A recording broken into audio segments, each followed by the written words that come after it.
அருமையான தேவனுடைய பிள்ளைகளே, இந்த நாள் உங்களுக்கு ஆசீர்வாதமா இருப்பதாக. நாம் வாழ்கிற அந்த கடைசி நாட்கள்ல ஆகாபின் ஆவி பல விதங்கள்ல கிரியேட் செய்து நம்ம ரொம்ப ஜாக்கிரதையான ஒரு காலத்துக்குள் வந்திருக்கிறோம். நல்ல ஆவிக்குரிய பிள்ளைகள், ஆண்டவரை உண்மையாய் தேடுகிற தெய்வ பக்தி உள்ளவர்களை கூட அன்பான வார்த்தைகளை விதைத்து ஏமாற்றி அவர்களை ஒரு பெரிய சிக்கலுக்குள்ள கொண்டு போய் நிறுத்தி, தாம் முன்னாடி போகாம இந்த ஆகாபினாவை பின்னாக ஒளிந்து கொண்டு மற்றவர்களை முன்னிறுத்தி பல பிரச்சனைகளை கொண்டு வந்துரும். நான் ஒரு வசனத்தை வாசிக்கிறேன். 2 நாளாகமம் 18ஆம் அதிகாரம் முதல் வசனத்துல, யோசபாத்துக்கு மிகுந்த ஐஸ்வர்யமும் கனமும் உண்டாயிருந்தது. ஆனால் யோசபாத் ஆகாபோடு சம்மதம் கலந்தான். எவ்வளவு தவறான காரியம் பாருங்கள். இந்த ஆகாப் கர்த்தர் கூட இல்லாத ஒரு மனிதன், பாகால்களை தேடுகிறவன். வசனமே சொல்கிறது அவன் ஒரு துன்மார்க்கன். இப்படிப்பட்ட மனுஷனோடு கூட தெய்வ பக்தி உள்ள மனிதன் போய் ஐக்கியப்படுகிறான், சம்பந்தம் கலக்கிறான், தன்னுடைய மகனுக்கு பெண் எடுக்கிறான். இதுக்கு பின்னாடி நீங்க வாசி பார்த்தீங்கன்னா எவ்வளவு பெரிய பிரச்சனைகள் இஸ்ரவேல் ஜனங்கள், யூதா ஜனங்கள் சந்தித்தார்கள் என்பதை நாம் புரிந்து கொள்ளலாம். தேவனுடைய பிள்ளைகளே, யோசபாத்தோடு கூட கர்த்தர் இருந்தார். ரொம்ப ஆசீர்வாதமா இருந்தார்.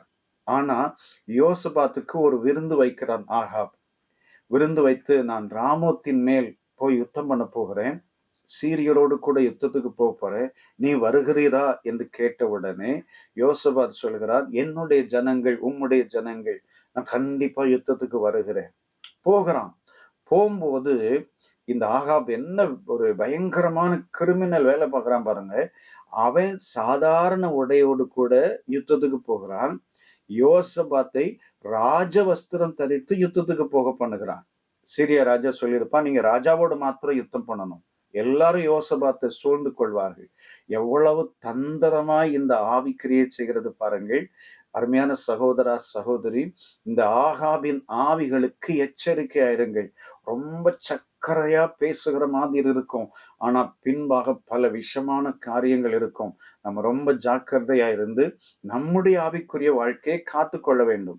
நம்ம யாரோடு கூட ஐக்கியப்படுகிறோம் என்பது நம்ம ரொம்ப கவனமா இருக்கணும். தேவையில்லாத ஆட்களோடு கூட ஐக்கியப்பட்டு நிறைய பிரச்சனைகள்ல போய் மாட்டிக்கொள்ளக் கூடாது. ஆண்டவரே இந்த யோசபாத்தை தீர்க்கதரிசியை கொண்டு கடிந்து கொள்வார். 2 நாளாகமம் 19ஆம் அதிகாரம் 2வது வசனத்துல, துன்மார்க்கனுக்கு துணை நின்று கர்த்தரை பகைக்கிறவர்களை நீ நேசிக்கலாமா? என்ன ஒரு தப்பான காரியத்தை பண்ணிட்டீர் யோசபாத். அப்ப ஆண்டவர் பாருங்க எவ்வளவு எச்சரிக்கிறார் இந்த யோசபாத்தை. தேவனுடைய பிள்ளைகளே, இந்த கடைசி நாட்கள்ல இந்த மாதிரி ஆவியுள்ள மக்களிடத்திலே நாம் ஜாக்கிரதையா இருக்கணும். என் நண்பர் ஒருவர் ஒரு பிசினஸ் ஆரம்பிச்சார். அவரோடு கூட சில நண்பர்கள் இருந்தார்கள். ஒரு நாள் ஜெபிக்கும்படி சொன்னார். நான் சொன்னேன், நீங்களே பண்ணுங்க பிரதர், ஃப்ரெண்ட்ஸ் வேண்டாம், தேவையில்லாத ஆட்களோடு போய் மாட்டிக்கொள்ளாதீர்கள், நஷ்டம் உண்டாகும் அப்படின்னு சொன்னேன்.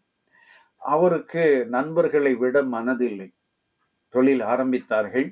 ஒரு குறிப்பிட்ட காலங்களுக்கு பிற்பாடு அந்த நண்பர்கள் இவரை பலமாய் ஏமாற்றி விட்டார்கள். நிறைய லாஸ் வந்துட்டது. அதுக்கப்புறம் அவர் சகோதரன் ரொம்ப உடைந்து போய்விட்டார். நான் நம்பின, இப்படி என்னை ஏமாத்திட்டாங்க. ஆனா கடன்காரர்கள் எல்லாரும் இவரை தான் பிடிக்க வர்றாங்க. ஏன்னா இவரை முன்னாடி நிறுத்தி அவன் நண்பர்கள் பின்னாடி மறைஞ்சிட்டாங்க. எல்லாரும் இந்த சகோதரனை காண்பித்து விட்டார்கள். பாருங்க எவ்வளவு தந்திரமா இந்த ஆகாபின் ஆவி செயல்படுகிறது. அந்த நாட்களில் அந்த சகோதரன் மனம் உடைந்து போய் ஜெபிக்கவே முடியாதபடிக்கு ரொம்ப சோர்ந்து போயிட்டார். கரெக்டான நேரத்துல வெளியே வந்து அவர் ஆண்டவரை தேடினது நிமித்தமாய் அவர் உயர்த்தப்பட்டார். அருமையான சகோதரா சகோதரி, நீங்க என்ன காரியத்தை செய்தாலும் இந்த ஆகாபின் ஆவி உள்ளவர்களிடத்திலே சேரக்கூடாது. எச்சரிக்கையா இருங்கள். நிச்சயம் கர்த்தர் உங்களோடு இருந்து பெரிய காரியம் செய்வார். உங்களுடைய ஐக்கியம் கர்த்தருடைய பிள்ளைகளோடு இருக்கட்டும், கர்த்தரை தேடுகிற பிள்ளைகளோடு இருக்கட்டும். ஆண்டவர் நிச்சயமா அதற்குரிய பிரதிபலன் தருவார். நம்ம சேர்ந்து ஜெபிக்கலாமா? இப்படிப்பட்ட ஆவியுள்ள மக்களை நம்மை விட்டு விலக்கும்படி ஆண்டவருடைய முகத்தை நோக்கி பார்க்கலாமா?